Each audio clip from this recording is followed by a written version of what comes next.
Ele estava preso, acorrentado, cercado por guardas romanos, e ainda assim escrevia como um general instruindo soldados em campo de batalha. Paulo não via correntes, ele via armaduras. E em meio à escuridão de uma cela, nasceu uma das imagens mais poderosas da vida cristã. Um guerreiro vestido com a armadura de Deus. Mas por que ele usou essa metáfora? O que havia por trás dessas palavras escritas a uma igreja distante, numa carta que atravessaria séculos? O que Paulo enxergava que nós, tantas vezes, ignoramos? Ele falava de uma guerra, não contra impérios ou exércitos humanos, mas contra forças invisíveis que operam silenciosamente em nossos dias. E a pergunta que ecoa até hoje é: estamos preparados para essa batalha? Se Paulo escrevesse essa carta hoje, talvez colocasse uma notificação no seu celular dizendo: vista a armadura antes de sair de casa. E já que estamos falando de alerta espiritual, aproveita e clica para se inscrever no canal. Aqui, a verdade não chega em partes, mas inteira, como deve ser. A carta de Paulo aos Efésios, em seu capítulo 6, versículo 11, nos confronta com uma realidade muitas vezes ignorada. Revesti-vos de toda a armadura de Deus, para que possais estar firmes contra as astutas ciladas do diabo. Ao escrever isso, o apóstolo não estava sendo metafórico, ele alertava para um tipo de conflito que não se trava com espadas ou lanças, mas com resistência espiritual, fé inabalável e discernimento constante. Existe um campo de batalha que não se vê com os olhos naturais, onde o objetivo não é a conquista de território, mas a preservação da alma, da fé e do propósito. O que está em jogo é muito mais do que uma simples luta contra dificuldades comuns da vida. É o destino eterno, a integridade espiritual e a permanência do cristão no caminho da verdade. Essa guerra invisível opera de forma silenciosa e sutil. Ela se insinua nos pensamentos, nas emoções e nas decisões cotidianas. Satanás não age sempre de forma escancarada. Muitas vezes, ele se esconde atrás de aparências de bem, oferecendo atalhos, justificativas ou até mesmo interpretações distorcidas da palavra. Suas ciladas são armadilhas montadas com inteligência, pensadas para capturar os distraídos, enfraquecer os firmes e confundir os inexperientes. Por isso, Paulo não apenas sugere, mas ordena que nos revistamos com a armadura completa. Um soldado sem armadura está vulnerável. Um cristão sem vigilância está à mercê do engano. A importância de reconhecer a existência dessa guerra é o primeiro passo para vencê-la. Muitos vivem como se tudo fosse apenas físico, como se os problemas da vida pudessem ser resolvidos com força de vontade ou estratégias humanas. Mas o apóstolo deixa claro que a nossa luta não é contra carne e sangue, e sim contra forças espirituais do mal. Essa declaração quebra qualquer ilusão de que estamos lidando apenas com pessoas difíceis ou com circunstâncias injustas. Trata-se de um sistema espiritual de oposição, cuja atuação se espalha em várias esferas da vida. Nos relacionamentos, nas estruturas sociais, na cultura e até mesmo dentro das igrejas. Ao compreender essa realidade, muda-se a postura. Não se trata mais de sobreviver emocionalmente aos desafios, mas de enfrentá-los espiritualmente. Cada batalha enfrentada em oração, cada decisão tomada à luz das Escrituras, cada resistência contra o pecado e a mentira é uma forma de combate. E nesse cenário, a vitória não depende de força humana, mas da total dependência de Deus. Revestir-se da armadura divina é abrir mão da autossuficiência e assumir uma posição de guerreiro sob o comando do Senhor dos Exércitos. Em tempos em que tantas vozes competem pela nossa atenção e tantos caminhos tentam se apresentar como verdade, entender o que está realmente em jogo é urgente. Essa batalha espiritual é diária e não poupa ninguém. Diante disso, o convite que Paulo faz não é apenas para se defender, mas para estar firme, inabalável, consciente, armado. E é essa consciência que prepara o terreno para a compreensão profunda de cada peça da armadura de Deus. Paulo escrevia a uma comunidade que vivia sob o domínio do Império Romano e não por acaso escolheu a figura do soldado como ilustração. A imagem de um guerreiro equipado era familiar para qualquer cidadão daquela época. Mas mais do que se aproveitar de um símbolo popular, ele revela uma verdade espiritual por trás da analogia. A vida cristã exige preparo, resistência e vigilância constante. Não é uma caminhada pacífica por campos floridos, mas um avanço cauteloso por campos minados. A metáfora militar usada por Paulo é um chamado urgente para que os crentes estejam sempre alertas, como sentinelas em meio à noite. Essa linguagem é propositalmente intensa. Quando Paulo descreve uma armadura, ele nos lembra que o cristão não está em repouso, mas em missão. E toda missão, por mais divina que seja, atrai oposição. O reino de Deus avança em meio à resistência, e cada passo em direção à verdade provoca reações no reino das trevas. Portanto, a vigilância espiritual não é uma opção para os mais consagrados, mas uma necessidade para todos os que professam fé em Cristo. Dormir espiritualmente é expor-se ao risco. Desconsiderar a gravidade do conflito é andar desarmado em território hostil. Além disso, Paulo destaca que o inimigo não age de forma aleatória. Ele fala sobre ciladas, armadilhas estrategicamente colocadas. Isso indica que há um plano, uma intenção maligna por trás das tentações, das provações e dos desvios. Nada é por acaso. O propósito do adversário é roubar, matar e destruir, e ele trabalha com paciência e astúcia. Por isso, a vigilância precisa ser contínua. Um soldado em guerra não baixa a guarda só porque o inimigo não aparece por algumas horas. Da mesma forma, o cristão não pode viver confiando apenas em experiências passadas ou momentos esporádicos de fervor espiritual. A vigilância mencionada por Paulo também envolve discernimento. Não basta estar alerta, é necessário saber o que observar. Muitos se ocupam com guerras secundárias, distraídos por debates superficiais, enquanto o verdadeiro inimigo avança em áreas vitais como a fé, a santidade, a unidade e a verdade. É por isso que a armadura começa com a verdade, passa pela justiça e culmina com a espada do Espírito. Cada elemento exige um posicionamento consciente e uma vigilância refinada, como a de um sentinela que conhece os sons do campo de batalha. O chamado de Paulo é direto e inegociável. Despertem, estejam prontos, revestidos, firmes. Ele não usa tons suaves ou palavras neutras. Sua urgência é a de quem vê o perigo se aproximando e clama por alerta. E essa urgência ecoa até hoje, numa geração distraída, muitas vezes mais envolvida com aparência do que com essência. Só quem compreende o peso da batalha espiritual pode responder com a vigilância que o tempo exige. Quando Paulo diz, revestivos de toda a armadura de Deus, ele não está apenas sugerindo um ato simbólico ou religioso.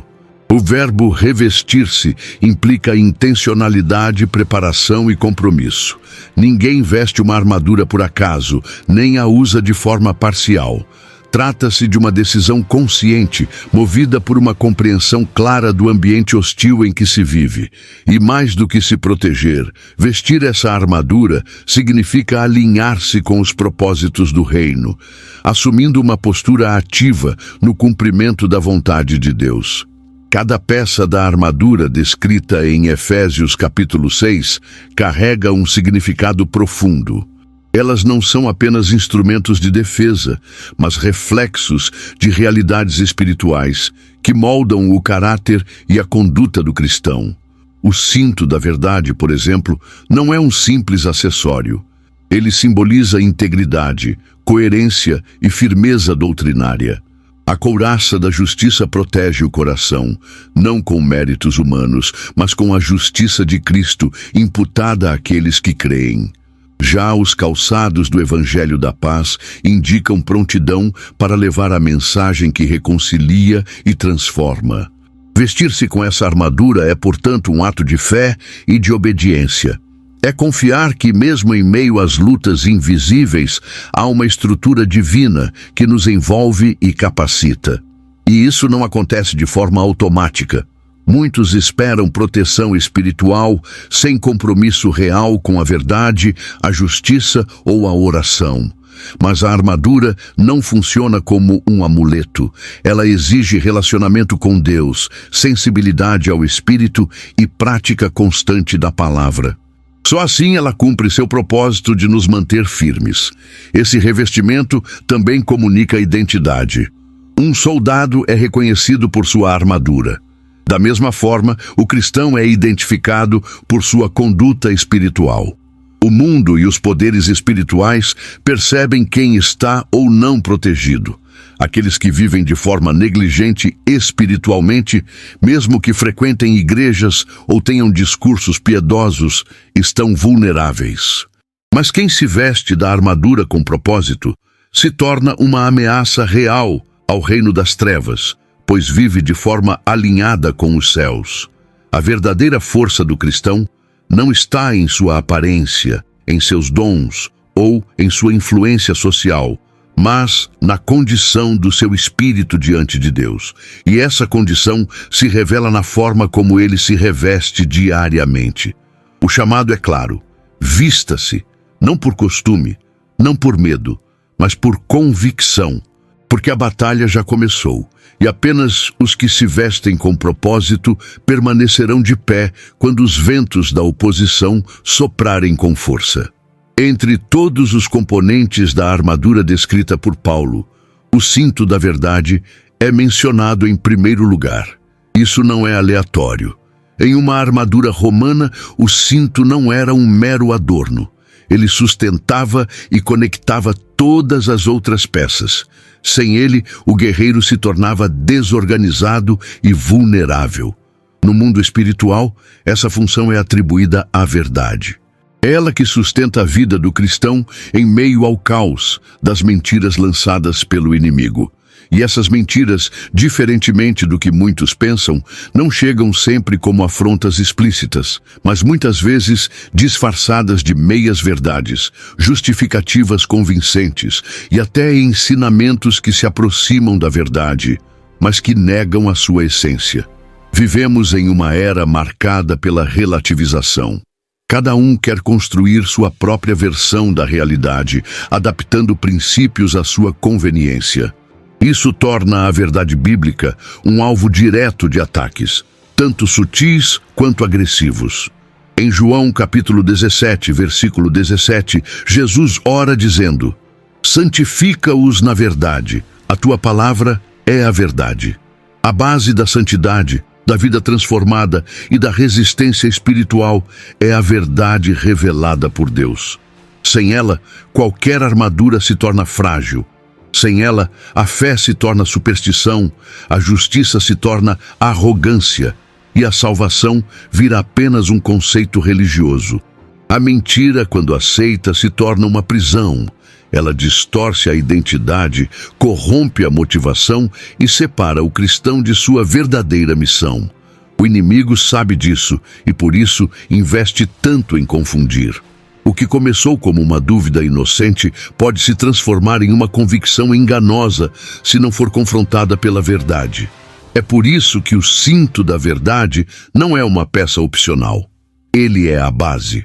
E não se trata apenas de saber verdades doutrinárias, mas de viver de forma verdadeira, transparente e íntegra diante de Deus e dos homens. Paulo nos convida a cingir os lombos com a verdade, ou seja, a nos prepararmos com firmeza, como alguém que está prestes a entrar em ação. A verdade não deve ser uma ideia guardada em livros, mas uma realidade que molda atitudes, decisões e reações. Ela nos dá equilíbrio, direção e proteção. Enquanto muitos se deixam levar por emoções, ideologias ou tradições humanas, o cristão que se reveste do cinto da verdade permanece firme, mesmo quando tudo ao redor parece ruir.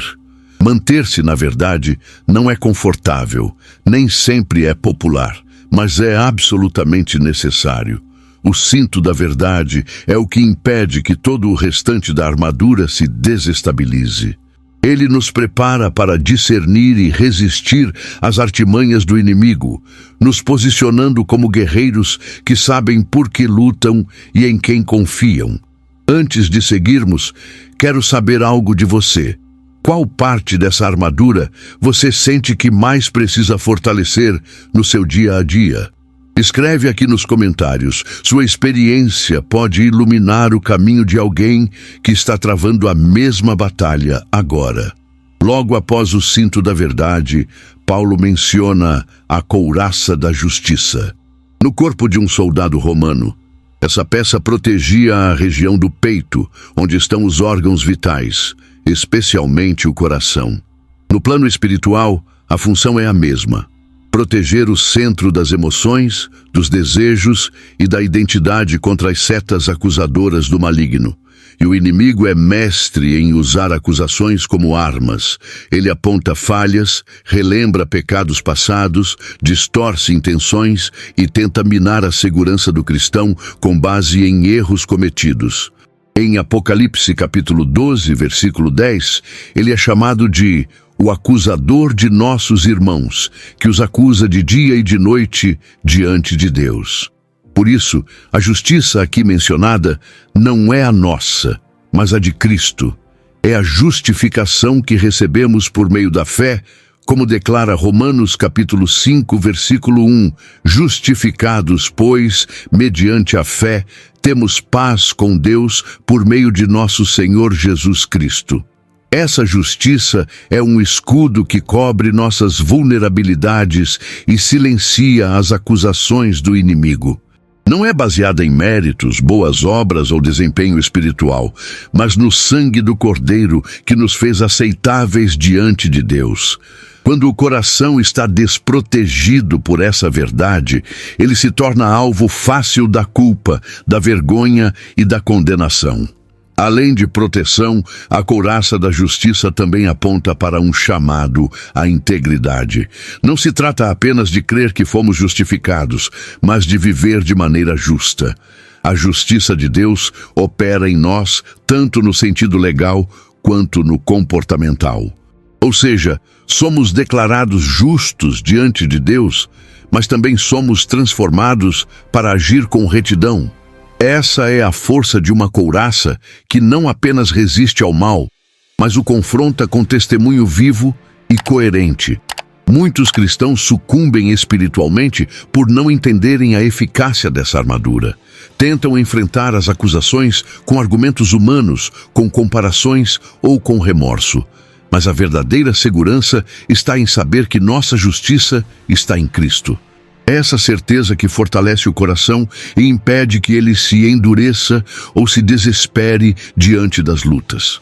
A couraça nos lembra que, apesar das falhas, somos aceitos, perdoados e chamados a viver uma nova vida, firmados não na perfeição pessoal, mas na graça que nos transforma. Proteger o coração é essencial. Ele é a fonte de vida, de decisões e de devoção.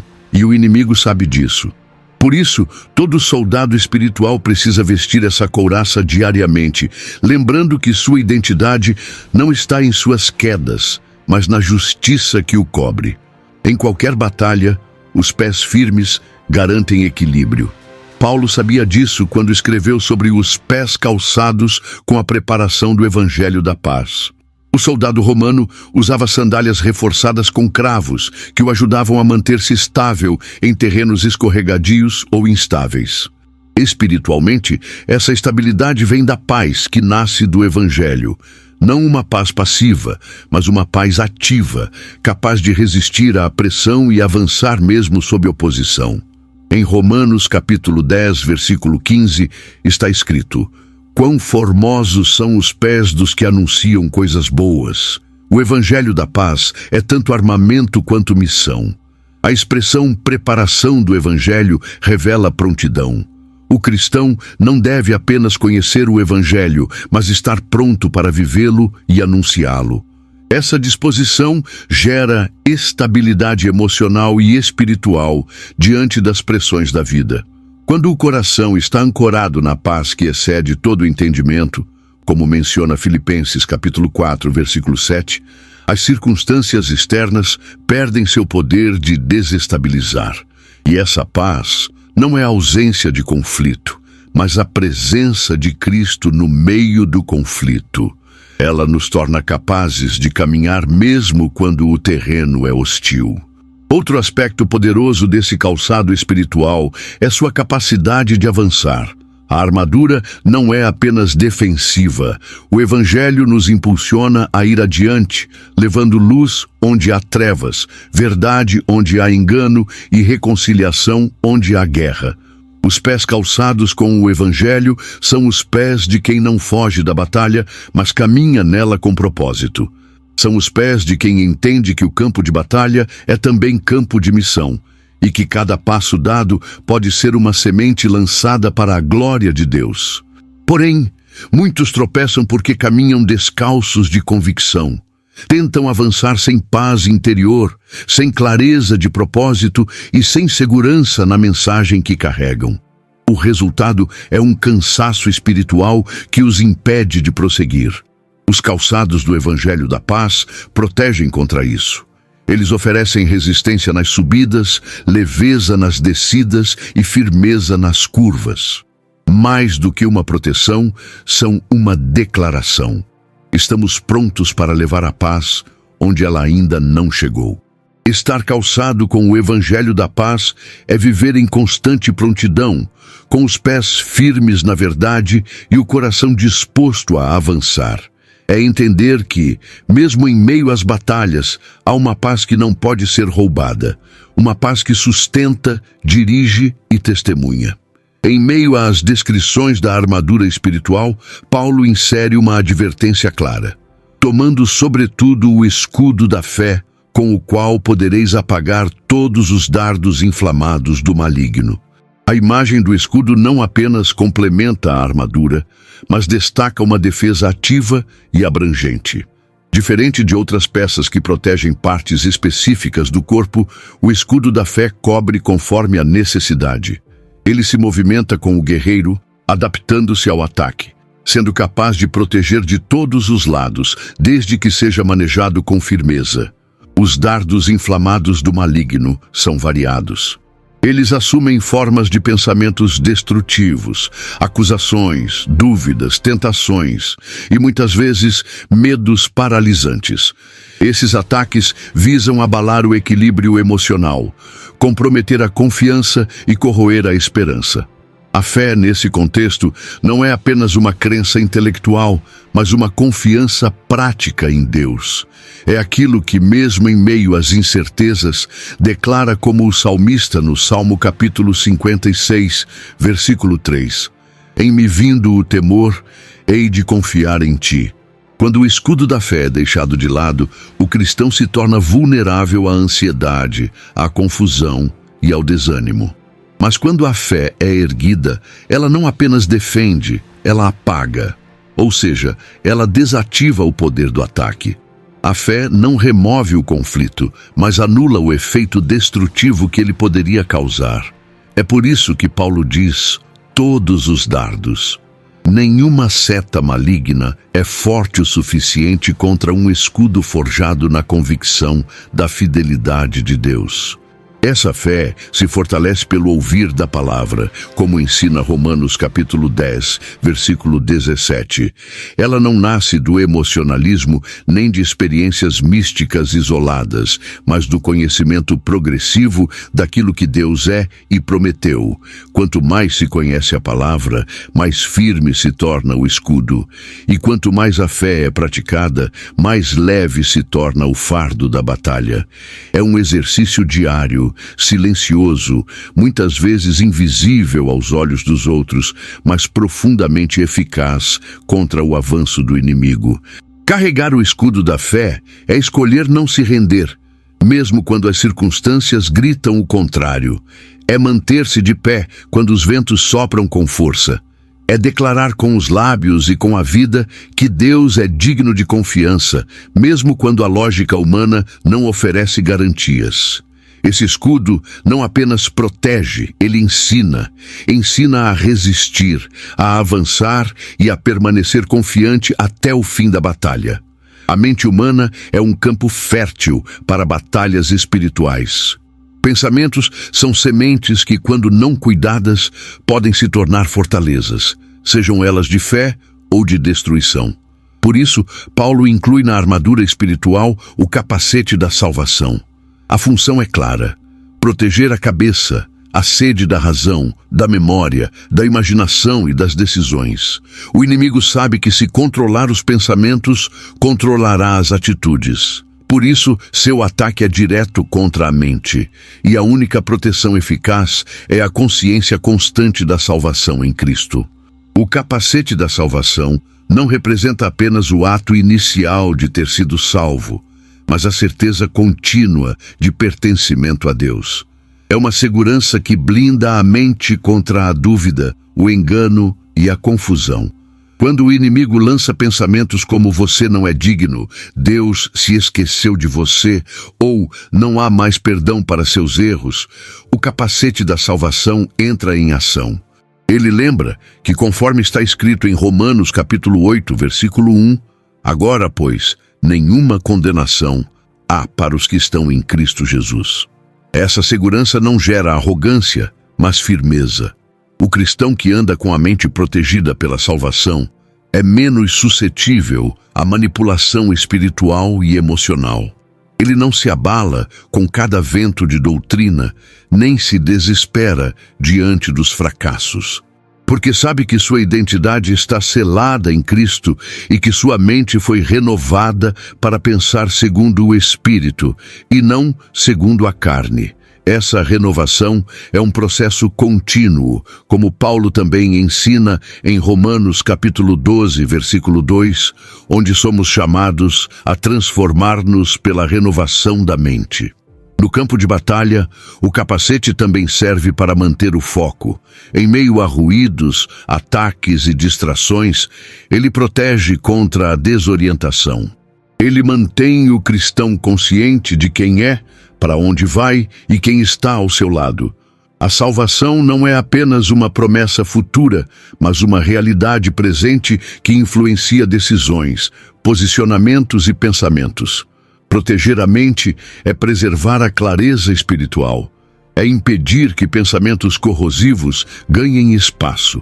O capacete da salvação é um lembrete constante de que, mesmo quando tudo parece perdido, há um Deus que salvou, salva e continuará salvando. E essa verdade, quando bem firmada, torna a mente um terreno fértil para a paz, a sabedoria e a direção divina. Dentre todos os itens da armadura, a espada do Espírito é o único que também serve para o ataque. É a arma ofensiva a que possibilita avanço e confronto direto com as trevas. Paulo não deixa espaço para dúvidas ao explicar que essa espada é a palavra de Deus. Não ideias humanas, não tradições religiosas, mas a verdade revelada nas Escrituras, viva e eficaz, como descrito em Hebreus capítulo 4, versículo 12. Porque a palavra de Deus é viva e eficaz, e mais cortante do que qualquer espada de 2 gumes. Essa espada não é comum. Ela penetra onde nenhuma outra pode alcançar, nos pensamentos, nas intenções do coração, nas raízes da alma. Quando usada corretamente, ela desfaz sofismas, quebra argumentos falsos e revela motivações ocultas. Mas seu uso exige habilidade. Um soldado inexperiente pode se machucar com a própria espada. Por isso, não basta possuir a palavra. É necessário conhecê-la, praticá-la e manuseá-la com reverência e sabedoria. Isso envolve meditação diária, oração e obediência prática. A espada do Espírito não corta apenas para ferir, mas também para curar. Ela revela o erro, mas aponta para o arrependimento. Ela denuncia o pecado, mas oferece redenção. Ela confronta a mentira, mas conduz à verdade. Quando Jesus foi tentado no deserto, conforme narra Mateus capítulo 4, ele respondeu a Satanás com a palavra, repetidamente dizendo: "Está escrito". Isso não foi um ritual religioso, mas um ato estratégico de quem conhecia profundamente a Escritura e confiava em seu poder. Em tempos de relativismo e confusão moral, a espada do Espírito é mais necessária do que nunca. Ela separa luz de trevas, certo de errado, fé de engano. O cristão que abre mão da palavra torna-se vulnerável, desarmado e facilmente manipulado. Mas aquele que a empunha com fé e reverência torna-se uma ameaça ao reino das trevas, pois carrega em suas mãos a verdade absoluta. A espada não foi feita para ser exibida, mas para ser usada. Em oração, em confronto espiritual, em ensino, em testemunho. Cada vez que um versículo é lembrado, declarado ou vivido, a espada é erguida, e onde ela entra, a escuridão recua. Porque não é uma espada qualquer, é a própria voz de Deus em ação. Logo após descrever cada peça da armadura espiritual, Paulo conclui sua instrução com uma convocação que amarra toda a estrutura. Com toda oração e súplica, orando em todo o tempo no Espírito. Efésios capítulo 6, versículo 18. Ele não apresenta a oração como uma peça adicional da armadura, mas como o fôlego vital que dá sentido e força ao guerreiro espiritual. Sem oração, toda a armadura enfraquece. A oração não é um ornamento devocional, é a linha de comunicação direta com o comandante da guerra. É por meio da oração que o cristão recebe discernimento sobre os ataques, direção para cada decisão e força para continuar mesmo quando suas forças humanas falham. A batalha espiritual não é vencida com argumentos ou estratégias naturais, mas com joelhos dobrados e corações quebrantados. Em Tiago, capítulo 5, versículo 16, está escrito: "Muito pode, por sua eficácia, a súplica do justo. Há poder real, invisível, mas eficaz, na oração de quem permanece conectado ao céu."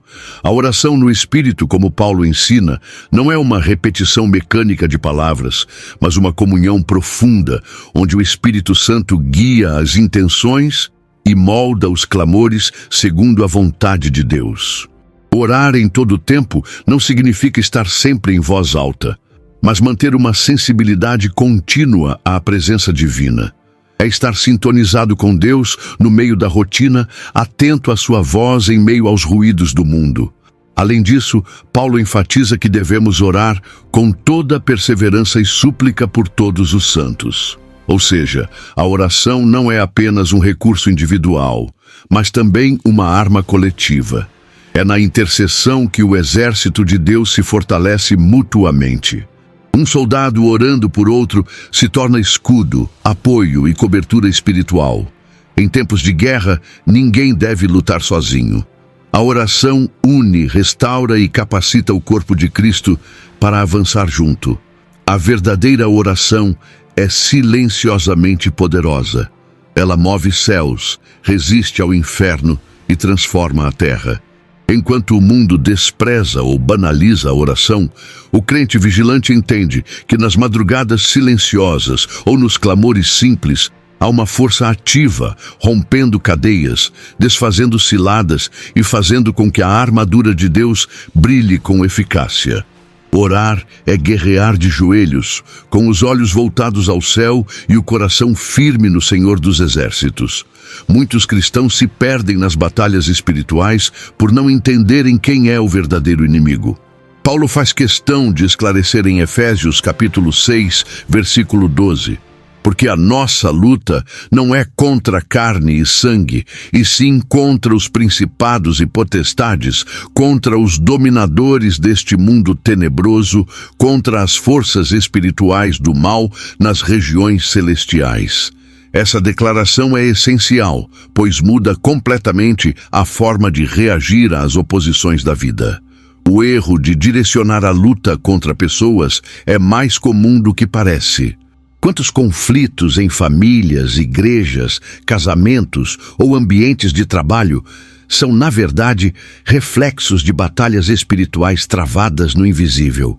Quando o inimigo é mal identificado, a guerra se torna confusa e destrutiva.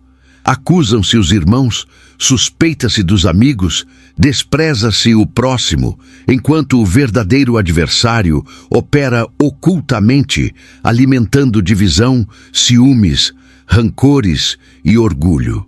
Satanás trabalha na sombra. Ele semeia discórdias com sutileza, sussurra mentiras que inflamam o ego, cria armadilhas emocionais e conduz muitos a reagirem na carne em vez de no espírito. E quando o crente perde o foco espiritual, sua armadura se torna inútil. O discernimento espiritual, por outro lado, revela o que está por trás dos comportamentos, das palavras ofensivas, das situações repetitivas de conflito. Em 2 Coríntios capítulo 2, versículo 11, Paulo alerta: para que Satanás não alcance vantagem sobre nós, pois não lhe ignoramos os desígnios. Discernir o inimigo é enxergar além da superfície, é entender que o problema pode ser maior do que parece. É reconhecer que há uma batalha se desenrolando na esfera espiritual e que só pode ser vencida com armas espirituais. É também aprender a reagir com graça, perdão e autoridade, e não com ressentimento, descontrole ou revide. Esse discernimento nasce da intimidade com Deus, do estudo da palavra e da vida no Espírito. Quando o cristão compreende contra quem realmente luta, ele não se cansa com batalhas inúteis, nem se frustra com a resistência humana. Ele se posiciona em oração, resiste ao mal com firmeza e mantém a paz com os homens. Ele se torna um guerreiro sábio, que não desperdiça forças lutando contra os errados, mas direciona sua fé contra os verdadeiros inimigos invisíveis. Essa clareza transforma a guerra em missão e a oposição em oportunidade para o avanço do reino. Entre todas as áreas onde o inimigo busca exercer influência, nenhuma é tão estratégica quanto a mente. É ali que se formam os pensamentos, se constroem as crenças, se alimentam os medos e se cultivam as esperanças. O campo de batalha da mente é silencioso, mas decisivo. Paulo já alertava sobre isso em 2 Coríntios, capítulo 10, versículos 4 e 5, ao afirmar que as armas da nossa milícia não são carnais, e sim poderosas em Deus, para destruir fortalezas, anulando raciocínios e toda altivez que se levanta contra o conhecimento de Deus, e levando cativo todo pensamento à obediência de Cristo. Pensamentos não são neutros. Eles têm o poder de edificar ou destruir. Um pensamento não confrontado pode se transformar em um sentimento, que depois se torna uma decisão, e por fim, um estilo de vida. O inimigo sabe disso e trabalha incessantemente para semear ideias que geram dúvida, medo, orgulho, inveja ou derrota. Muitas vezes, o cristão não está sendo atacado nas circunstâncias externas, mas em sua própria mente, através de pensamentos que o afastam da verdade de Deus. Proteger a mente é mais do que evitar pensamentos negativos. É renovar o pensamento com a verdade bíblica. É substituir mentiras por promessas, condenação por graça, ansiedade por confiança. É um processo ativo que exige vigilância e disciplina. Romanos, capítulo 12, versículo 2, já nos ensina a não nos conformarmos com este século, mas a sermos transformados pela renovação da mente. Essa transformação não ocorre de forma automática, mas exige exposição constante à palavra e ao Espírito. Além disso, a mente precisa ser submetida à autoridade de Cristo. Pensamentos independentes, por mais bonitos ou populares que pareçam, se tornam perigosos quando não estão alinhados com a vontade de Deus. Toda ideia que exalta o ego, justifica o pecado ou relativiza a verdade, precisa ser levada cativa. É um combate interno, muitas vezes silencioso, mas essencial para a saúde espiritual. O cristão precisa aprender a pensar como Cristo pensa, desejar o que ele deseja e rejeitar aquilo que não vem dele. A vitória espiritual começa com pensamentos redimidos. Quando a mente está fortalecida na verdade, o coração se enche de fé.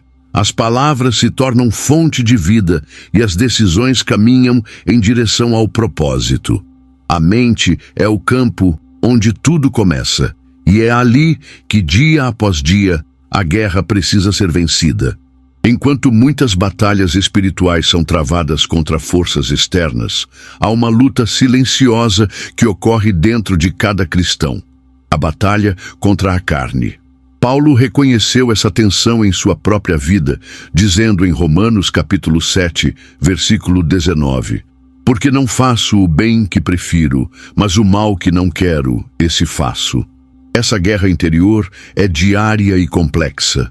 Ela não acontece nas ruas, nem nos altares, mas no íntimo do coração, onde desejos conflitantes disputam o controle. O maior inimigo, muitas vezes, não é o diabo com suas armadilhas, mas o próprio eu, com suas vontades, paixões desordenadas, ego ferido e orgulho mascarado de religiosidade.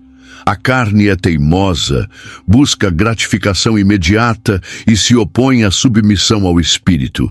Gálatas capítulo 5, versículo 17, nos alerta: porque a carne milita contra o Espírito e o Espírito contra a carne, porque são opostos entre si, para que não façais o que porventura seja do vosso querer.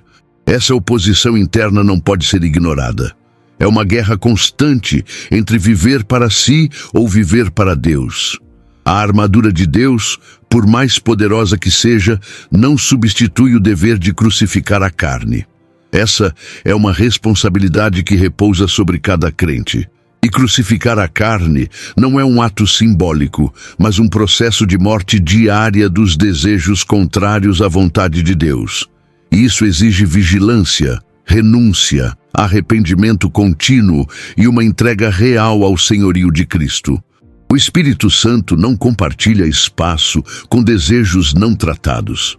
Ele santifica, mas não negocia.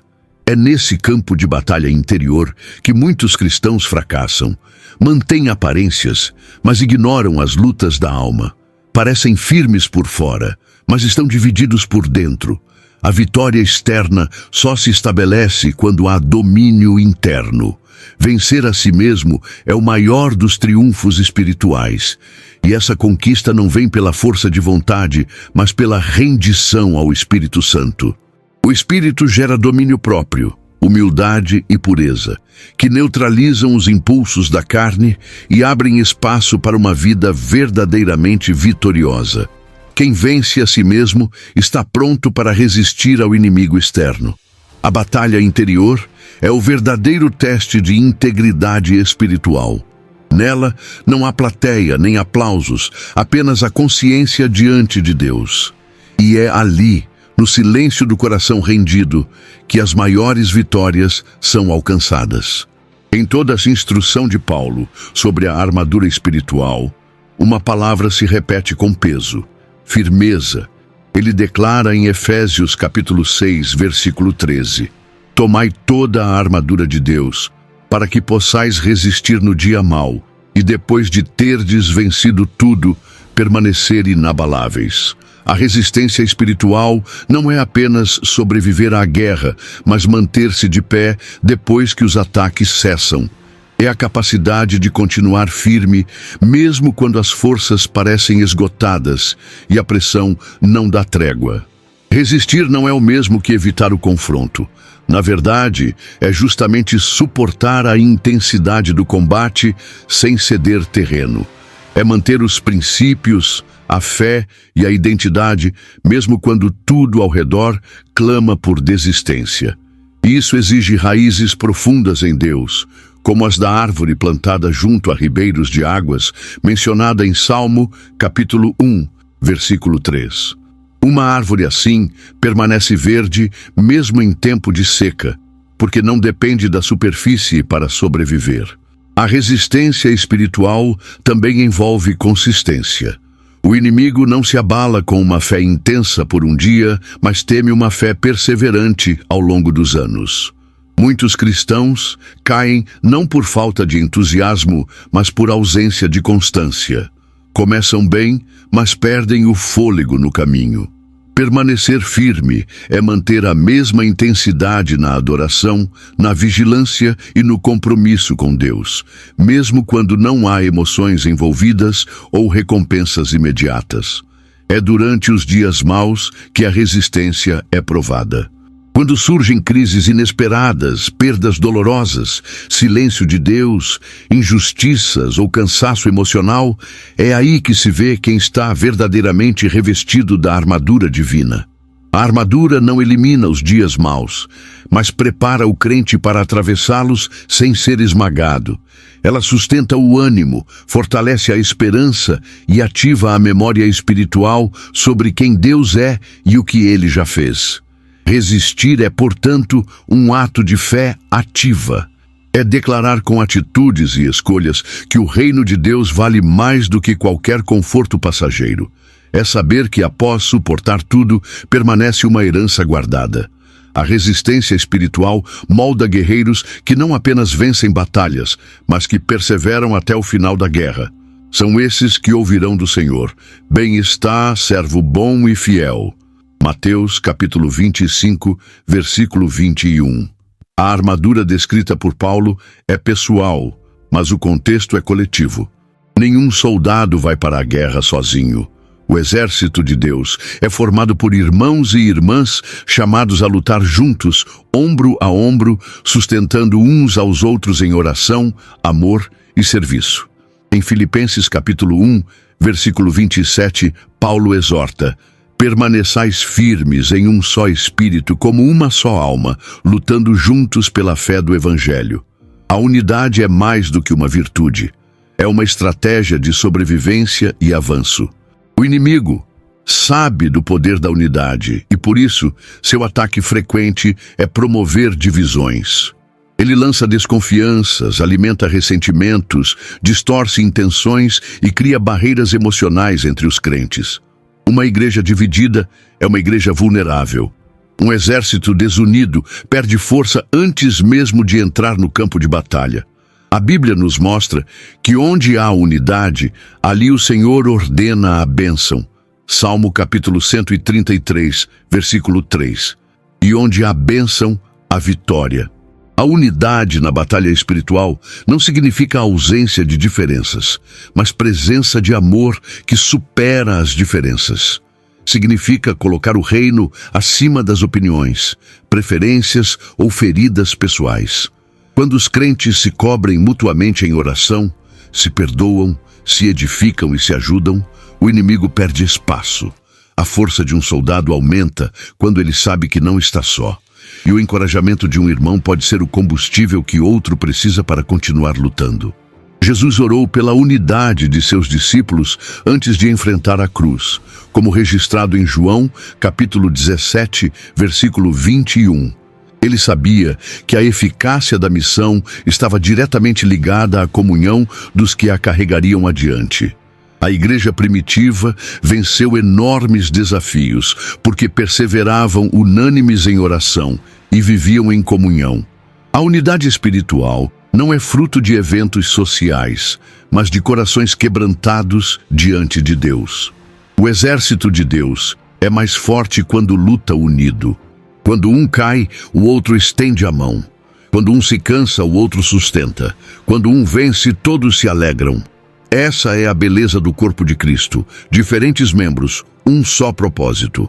E quando há unidade na batalha, a vitória deixa de ser apenas pessoal e se torna uma celebração coletiva do reino. Embora Paulo não mencione diretamente o Espírito Santo como uma peça da armadura, toda a armadura é ativada e sustentada pela presença dele. Cada elemento, verdade, justiça, fé, salvação, palavra e oração, só se torna eficaz quando o Espírito opera no interior do cristão. É o Espírito que fortalece o homem interior, como declara Efésios capítulo 3, versículo 16.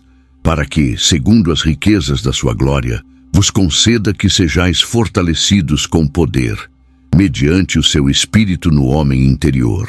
Sem o Espírito, a verdade se torna fria doutrina, a justiça vira legalismo, a fé se transforma em otimismo vazio e a oração se resume a repetições vazias.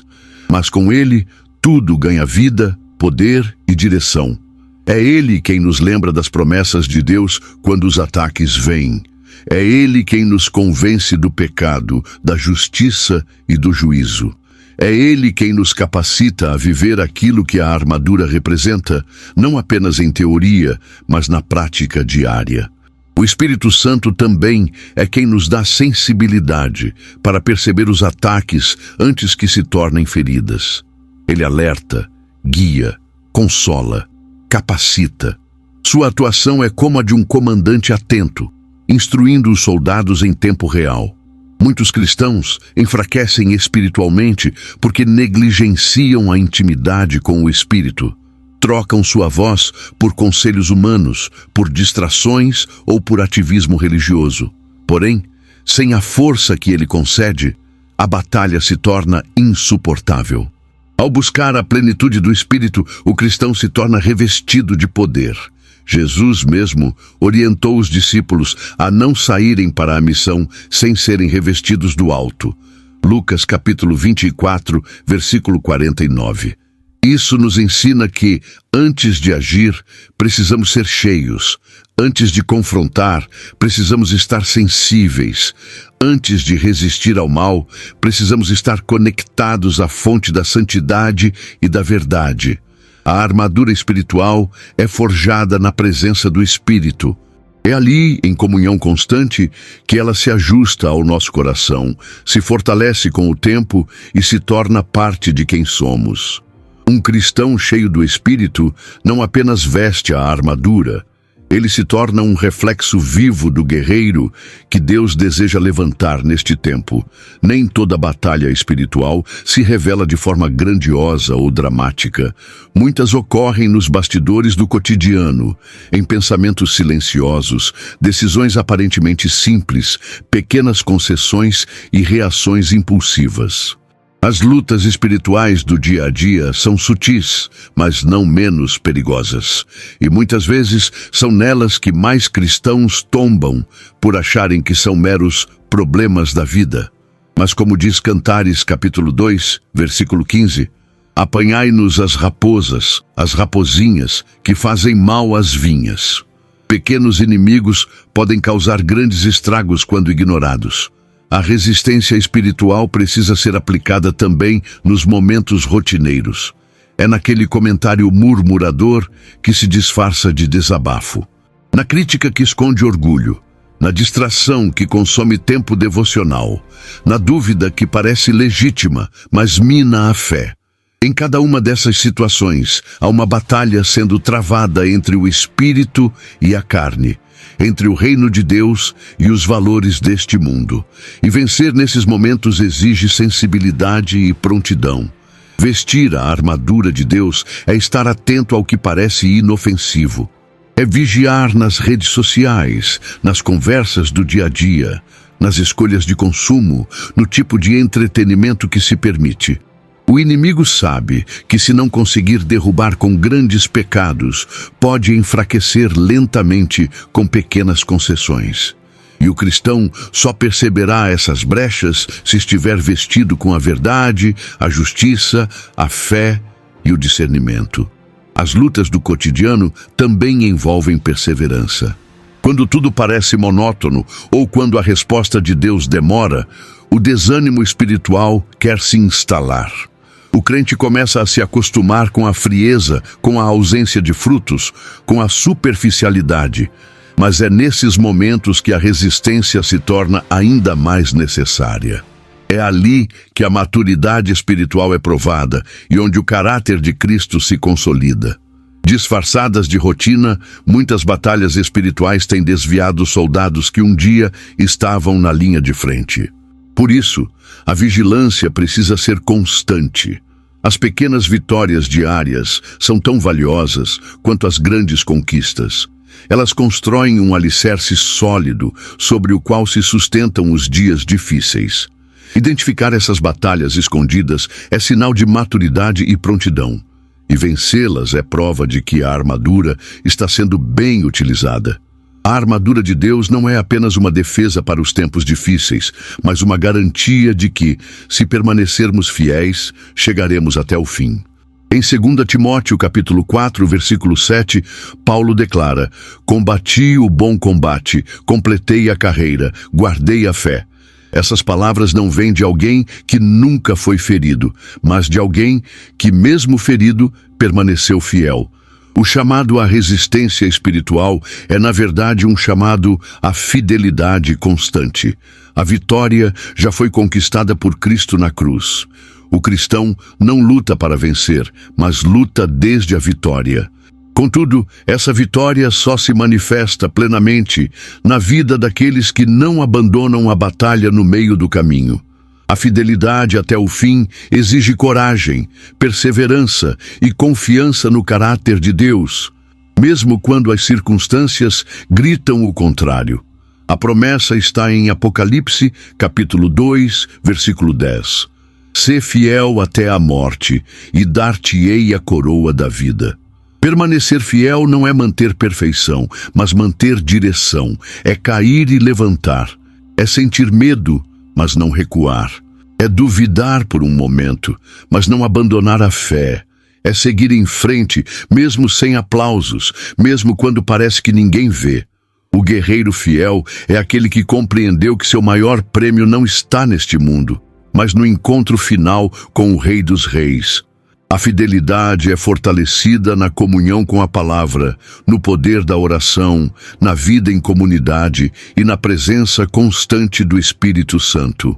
Ela não é fruto de esforço humano isolado, mas da graça que opera em um coração rendido. Cada peça da armadura, cada batalha vencida, cada renúncia feita em nome de Cristo, constrói esse testemunho de fidelidade que agrada a Deus. O céu não será povoado por guerreiros invencíveis, mas por guerreiros fiéis, por aqueles que não deixaram a armadura enferrujar no canto, mas a vestiram com propósito até o último dia, por aqueles que, mesmo sem entender tudo, continuaram crendo, por aqueles que, em vez de abandonar o campo de batalha, decidiram permanecer. E é a esses que o Senhor dirá: "Ao que vencer, concederei que se assente comigo no meu trono." Apocalipse capítulo 3, versículo 21. Talvez você já tenha enfrentado batalhas que ninguém viu, mas Deus viu. E se alguma parte dessa mensagem falou com a sua caminhada, compartilhe este vídeo com alguém que você ama. Talvez ele esteja precisando exatamente dessa palavra hoje. E claro, inscreva-se no canal para continuar firme, com a armadura ajustada, um passo de cada vez.